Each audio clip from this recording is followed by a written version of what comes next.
చంద్రబాబు మరొక పథకానికి సూపర్ సిక్స్లో మరొక పథకానికి మంగళం పాడేశారు. నిన్న తిరుపతి వేదికగా నిర్వహించిన 2 ఏళ్ల విజయోత్సవ సభలో ఆడబిడ్డ నిధిని అమలు చేయడం చాలా కష్టమంటూ కూడా ఆయన మాట్లాడిన పరిస్థితి. అయితే దీని మీద మనతో పాటు మాట్లాడేందుకు మాజీ మేయర్ అలాగే ఎన్టీఆర్ జిల్లా వైఎస్ఆర్సీపీ మహిళా అధ్యక్షురాలు భాగ్యలక్ష్మి ఉన్నారు. మేడం చెప్పండి, ఇప్పటి వరకు కూడా 2 ఏళ్లలో సూపర్ సిక్స్ అద్భుతంగా అమలు చేశామని వైపు చంద్రబాబు చెప్తున్నారు. ఇప్పుడు చూస్తే ఇంతవరకు ఆడబిడ్డ నిధి ఇచ్చిన పరిస్థితి లేదు.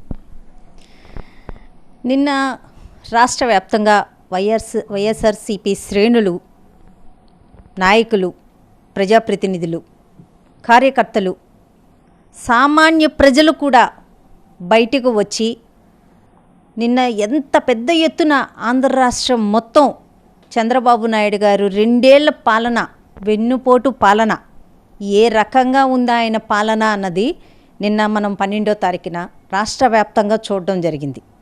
స్వచ్ఛందంగా ఎంతమంది ప్రజలు నిన్న బయటకు వచ్చి నిరసన తెలియచేశారో ఈ 2 ఏళ్ల పాలనని మనం నిన్న చూసాం. కానీ విజయోత్సవాలు 2 ఏళ్ల పాలన పూర్తి చేసుకొని నిన్న తిరుపతి మహాసభ పెట్టి తిరుపతిలో విజయోత్సవాలు జరుపుకొని సూపర్ 6 హామీని ఇచ్చి, ఏదైతే బూటకు హామీలు, చేతకాని హామీలు, అమలు చేయలేని హామీలు, అసమర్థపు పాలన హామీలు ఇచ్చి చంద్రబాబు నాయుడు గారు 40 ఏళ్ల ఇండస్ట్రీ, 4 సార్లు సీఎం అని గొప్పగా జబ్బలు జరుచుకునే చంద్రబాబు నాయుడు గారు నిన్న తిరుపతి ఆ వెంకన్న స్వామి ఆధ్వర్యంలోన మహిళలకి సూపర్ 6లో ఆయన మొట్టమొదటిగా పెట్టిన హామీ ఏదంటే ఆడబిడ్డ నిధి. ప్రతి 18 ఏళ్ళు నిండిన ప్రతి ఒక్క మహిళకి, 59 ఏళ్లలోపు ఉన్న ప్రతి ఒక్క మహిళకి నెలకి 1500 చొప్పున ఆడబిడ్డ నిధి ఇస్తాను అని చెప్పి సూపర్ 6లోన ఆయన పెట్టిన ఫస్ట్ హామీ ఏదైనా ఉంది అని అంటే అది ఆడబిడ్డ నిధి అని పెట్టారు. పెట్టి నిన్న ఎంత చేతకాని మాటలు, ఎంత చావలేని మాటలు మాట్లాడుతున్నారంటే తిరుపతి సభలో ఆయన నిస్సిగ్గుగా మహిళల్ని కూర్చోబెట్టి మహిళలందరి ముందు ఎంత నిస్సిగ్గుగా చెప్తున్నారని అంటే రాష్ట్రం చాలా దీనస్థితిలో ఉంది, ఈ పథకాన్ని అమలు చేయలేకపోతున్నాము అని బుకాయిస్తూ నిస్సిగ్గుగా మాట్లాడుతున్నారు. మీకు తెలియదా? ఇలాంటి ఒక అలవికాని హామీలు నేను ఇస్తున్నాను, మహిళల్ని మోసం చేస్తున్నాను అని మీకు తెలియదా? 40 ఏళ్ల ఇండస్ట్రీ అంటారే, ఇదేనా మీకున్నది? ఇదేనా మీ విజనరీ? ఇదేనా మీ అపార పరిజ్ఞానం అని చెప్పి ఆంధ్ర రాష్ట్రంలో ఉన్న ప్రతి ఒక్క మహిళ మిమ్మల్ని క్వశ్చన్ చేస్తుంది. ఈరోజు నేను కాదు క్వశ్చన్ చేస్తుంది, ప్రతి ఒక్క మహిళ మిమ్మల్ని క్వశ్చన్ చేస్తుంది. ఇదేనా మీ విజనరీ అని చెప్పి ప్రతి ఒక్క మహిళ మిమ్మల్ని ఈరోజు అడుగుతుంది. ఎవరండి మిమ్మల్ని హామీలు ఇమ్మన్నారు? మేము ఇమ్మన్నామా? మేము అడిగామా? అదే జగన్మోహన్ రెడ్డి గారు ఇదే అలవకాని హామీలను ఇవ్వమంటే నేను ఇవ్వను, నేను చేయగలిగినవి నేను చేస్తానన్నవి నేను మాటిచ్చానంటే మడము తిప్పను అన్న జగన్మోహన్ రెడ్డి గారు పాలన ఎక్కడా? చేతావాత కానీ చావలేని మీ పాలన ఎక్కడ? మీరు తిరుగు మళ్ళీ జగన్మోహన్ రెడ్డి గారితో పోల్చుకుంటున్నారే, మీరు కానీ మీ సుపుత్రుడు కానీ లేకపోతే డిప్యూటీ సీఎం అని చెప్పి ప్రశ్నిస్తాను అని చెప్పి ప్రశ్నించడానికి కూడా పనికిరాని ఆ డిప్యూటీ సీఎం కానీ మీరా జగన్మోహన్ రెడ్డి గారి గురించి మాట్లాడే అర్హత మీకుందని అనుకుంటున్నారా? అసలు మీరు నవరత్నాలు, జగన్మోహన్ రెడ్డి గారు ఏదైతే ఎలక్షన్ల ముందు నవరత్నాలు అని చెప్పి ప్రకటించారో ప్రతి ఒక్క సంక్షేమ పథకం కానీ, నవరత్నాల్లో ప్రకటించిన ప్రతి ఒక్క పథకాన్ని కానీ పూర్తి స్థాయిలో మహిళలకు అందించిన ఘనత జగన్మోహన్ రెడ్డి గారిది. ఈరోజు మా మేనిఫెస్టివల్ని మేము ఒక ఖురాన్గా, ఒక బైబిల్గా, అలాగే ఒక భగవద్గీతగా మేము భావించి పూర్తి స్థాయిలో వైఎస్ఆర్సీపీ 5 ఏళ్ల హయాంలో, జగన్మోహన్ రెడ్డి గారి 5 ఏళ్ల హయాంలో మేము కాలరెత్తుకొని తిరిగాం వైఎస్ఆర్సీపీ ప్రతి కార్యకర్త, ప్రతి నాయకులు.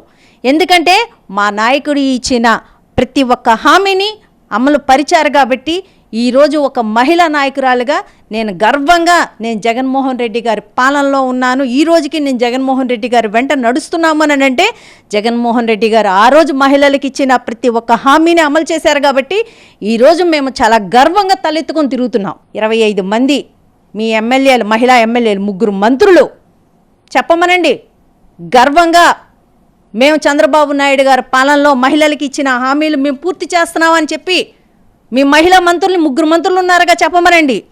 3 మంత్రులు చెప్పలేరా? మహిళలకి మనం మొట్టమొదటిసారి ఇచ్చిన ఫస్ట్ హామీ ఆడబిడ్డ నిధి మనం ఎందుకు అమలు చేయలేకపోతున్నాం? ఈ రాష్ట్రంలోన 2 కోట్ల మంది మహిళలు ఉన్నారు. ఈరోజు 2 కోట్ల మంది మహిళల్ని చంద్రబాబు నాయుడు గారు దగా చేశారు. ప్రతి ఒక్క మహిళకి సంవత్సరానికి ఏడాదికి 36,000 చొప్పున పడాలి. ఆ లెక్కన 32,400 కోట్లు ఈరోజు ప్రజల అకౌంట్లో ఉన్న మహిళల అకౌంట్లో పడాల్సిన డబ్బుల్ని మీరు ఈరోజు చేతకాక చావలేక మీరు మొండి చేయి చూపిస్తున్నారా ఆ మహిళలకి? మీకు తెలియదా?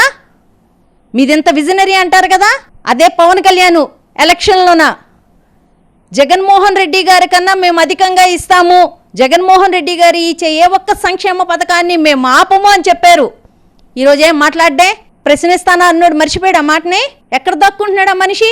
రాష్ట్రంలో ఉన్న ప్రతి ఒక్క అప్పుని మేము తీర్చేస్తామని చెప్పాడు పవన్ కళ్యాణ్. ఈరోజు గత 5 ఏళ్లలోన జగన్మోహన్ రెడ్డి గారు ఇన్ని సంక్షేమ పథకాలు ఇస్తూ డీబీటీ ద్వారా నాన్ డీబీటీ ద్వారా మహిళల అకౌంట్లోన సంక్షేమ పథకాలకి జగన్మోహన్ రెడ్డి గారు వేసింది 2,70,00,000. ఆయన 5 ఏళ్లకు చేసిన అప్పు 3,30,000 కోట్లు. అందులో 2,70,000 కోట్లు డైరెక్ట్గా మహిళల అకౌంట్లోనే వేయటం జరిగింది.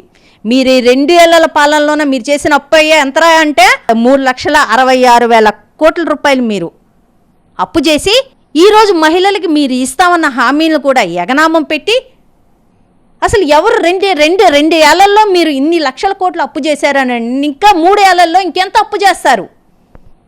ఈ భారం అంతా ఎవరి మీద వేయాలని మీరు చూస్తున్నారు? ఈ ఆంధ్ర రాష్ట్రాన్ని ఏం చేయాలని మీ ఆలోచన? ఇది ఆంధ్ర రాష్ట్ర మహిళల ప్రతి ఒక్కరికి తెలియచేస్తుంది ఏంటంటే, అమ్మా మీరు ప్రశ్నించాల్సిన టైం వచ్చింది, లేకపోతే రాష్ట్రాన్ని ఇంకా భ్రష్టు పెట్టిస్తారు. వీళ్ళు ఇసుక దగ్గర నుంచి మొదలు పెడితే రైతుల దగ్గర నుంచి ఆడబిడ్డల దగ్గర నుంచి పిల్లల దగ్గర నుంచి వృద్ధుల వరకు ప్రతి ఒక్కరికి వీళ్ళు వెన్నుపోటు పొడుస్తున్నారు. ప్రతి ఒక్కరికి వీళ్ళు ఇచ్చిన హామీలు లెగనామం పెడుతున్నారు. ఈ రకమైన దాష్టిక పాలన, దుర్మార్గపు పాలన మనం ఏనాడు కని విని ఎరగని విధంగా ఈరోజు ఆంధ్ర రాష్ట్రంలో నిలుస్తుంది. మహిళలందరూ ప్రతి ఇంటికి ఎన్నికల్లోన మన ఇళ్ళకొచ్చి ఏం చెప్పారు అన్నది మీరు ఒకసారి గుర్తు చేసుకోండి. ప్రతి ఇంటికి వచ్చారు, వీళ్ళు బాండ్లు ఇచ్చారు, వీళ్ళు సంతకాలు పెట్టారు, డిప్యూటీ సీఎం సంతకం పెట్టాడు, సీఎం సంతకం పెట్టాడు, మేము బాండ్ ఇస్తున్నాము, బాబు షూరిటీ అని చెప్పి ప్రతి ఒక్కరికి ఇచ్చారు. ఈరోజు బాబు షూరిటీ, మోసం గ్యారంటీ. అంటే ఎన్నికల సమయంలో కేవలం ప్రజలకు ఇలా బాండ్లతో షూరిటీలు ఇవ్వటమే కాకుండా అసలు మొత్తం సంపద సృష్టిస్తామని చెప్పారు. కానీ ఈరోజు చూస్తే గతం కంటే అప్పులు ఎక్కువ చేశారు. మరి ఇప్పుడు ఎందుకు సంపద సృష్టించలేకపోతున్నారు? ఇప్పుడు ఎందుకు ఈ పథకాలు ఇవ్వడానికి భారం ఉందని వాళ్ళు అంటున్నారు. ప్రధానంగా ఇప్పటికైనా సరే ఏం డిమాండ్ చేస్తారు మీరు? సంపద వాళ్ళు సృష్టిస్తున్నారండి. సంపద ఆంధ్ర రాష్ట్రంలో ఉన్న ప్రజలకి ఇవ్వటానికి అలాగే సంపద సృష్టించట్లేదు. ఎవరైతే వాళ్ళ నాయకులు వాళ్ళు చెంచాగిరి చేసే వాళ్ళు ఉన్నారో వాళ్ళకి సంపద సృష్టిస్తున్నారు. ఇసుక ద్వారా, మైనింగ్ ద్వారా, లేకపోతే ఈ కల్తీ మద్యం ద్వారా, గంజాయి ద్వారా, ఈ రకంగా సంపద అన్నది బెల్ట్ షాపుల ద్వారా వీళ్ళు సొంత సంపద వీళ్ళు సృష్టించుకుంటున్నారే కానీ ఆంధ్ర రాష్ట్రంలో ఉన్న సంపద అన్నది వీళ్ళు ఎక్కడ సృష్టించారు?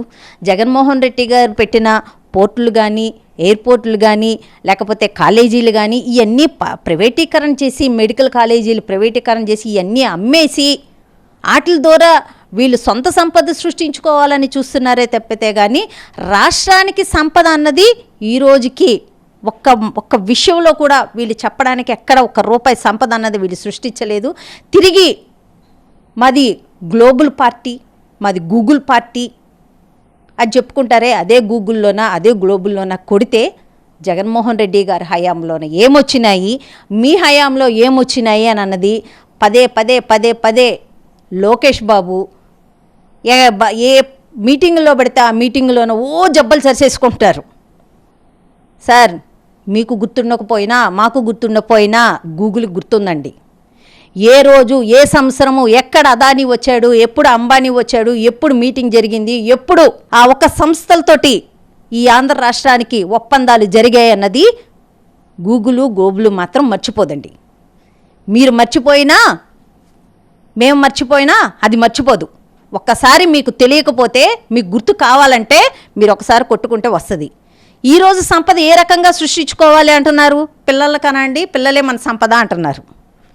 వీళ్ళు ఇచ్చే సంక్షేమ పథకాలకి, వీళ్ళు ఇచ్చే అమ్మఒళ్ళకి, వీళ్ళు చేసే స్కూళ్ళు అభివృద్ధికి ఈరోజు మహిళల చేత పిల్లలు కనండి, పిల్లలే మన సంపద, పిల్లలే మన ఆస్తి అని చెప్పి ఇలాంటి చేతావాత కానీ మాటలు మాట్లాడుతున్నారు. వీళ్ళు సంపద సృష్టించడం కాదు, వీళ్ళు రాష్ట్రాన్ని భ్రష్టు పెట్టిస్తున్నారు. రాష్ట్రాన్ని సర్వనాశనం చేయడానికి ఈరోజు వీళ్ళు కంకణం కట్టుకున్నారు. హోంమంత్రి అనిత గారు అంటారు, గత ఏడాది ఈనాడు పేపర్లోన శ్రీనిధి, మహిళా నిధి, ఆడబిడ్డ నిధి అన్నది అమలు జరిగిపోయిందని చెప్పి ఈనాడు పేపర్లో రాస్తే అది జరిగిందా లేదా అని చూసుకునే పని కూడా లేదు. ఆవిడ మీడియా ముందుకు వచ్చి ఆవిడ చెప్పేస్తుంది, ఈ సంక్షేమ పథకం అమలు జరిగిపోయింది, ఆడబిడ్డ నిధి సంక్షేమ పథకం అమలు జరిగిపోయింది. అసలు ఆవిడ హోంమంత్రేనా? ఈ రాష్ట్రంలోనే ఉంటుందా? చంద్రబాబు నాయుడు గారితోనే ఉంటున్నారా వాళ్ళు? ఆ చంద్రబాబు నాయుడు గారి పాలనలోనే ఉంటున్నారా? ఆ మాత్రం వాళ్ళ ముఖ్యమంత్రి గారు ఏ సంక్షేమ పథకాలు అమలు చేశారో, ఏ సంక్షేమ పథకాలు అమలు చేయలేదో అన్న కామన్ సెన్స్ కూడా ఆమెకి లేకుండా ఆమె మీడియా ముందుకు వచ్చి మేము ఆడబిడ్డ అనేది అమలు చేసేసామని చెప్తుంది. ఇది మన రాష్ట్రంలో ఉన్న మంత్రుల పరిస్థితి. ఇంత దారుణమైన పరిస్థితుల్లో ఉన్న రాష్ట్రాన్ని తీసుకెళ్తూ ఇలాంటి నాయకుల్ని భరించాల్సిన అవసరం ఈ రాష్ట్రంలో ఉన్న మహిళలకైతే ఏమాత్రము లేదు. తక్షణమే ప్రతి ఒక్క మహిళ మీరు ఇచ్చిన బాబు షూరిటీ మోసం గ్యారంటీ, ఈ బాబు షూరిటీ ఆ బాండ్లని మనం ఏం చేసుకోవాలి అన్నది మీ ఒక నియోజకవర్గంలో ఉన్న ఎమ్మెల్యేని ఖచ్చితంగా అడగాల్సిన అవసరం ప్రతి ఒక్క మహిళకి ఉంది. మీరు అడగండి, ఎందుకు ఆ రోజు మాకు ఈ బాండ్లు ఇచ్చారు, ఎందుకు మీరు సంతకాలు చేసి మాకు ఫోన్లు చేశారు, మా దగ్గర ఓటీపీలు తీసుకున్నారు, మాకు ఎందుకు ఈ బాండ్లు ఇచ్చారు, ఈ బాండ్లతో మేమేం చేయాలి, మేము పాసి గీసుకోవాలా, ఈ బాండ్లకు ఎవరు గ్యారంటీ అని చెప్పి ప్రతి ఒక్క ఎమ్మెల్యేని మనం క్వశ్చన్ చేయాల్సిన అవసరం మనకెంతైనా ఉంది. ప్రతి ఒక్క మహిళ మేలుకోకపోతే ఇంకా ఈ రాష్ట్రాన్ని పూర్తిగా భ్రష్టు పట్టిస్తారని తెలియజేస్తున్నాను. అలవిగాని హామీలు ఇచ్చి మహిళలను పూర్తిగా చంద్రబాబు మోసం చేశారు. కాబట్టి ఖచ్చితంగా మహిళలంతా బయటకు రావాలి. మొత్తం టీడీపీలో ఎవరైతే ఎమ్మెల్యేలు ఉన్నారో వారందరినీ నిలదీయాలి.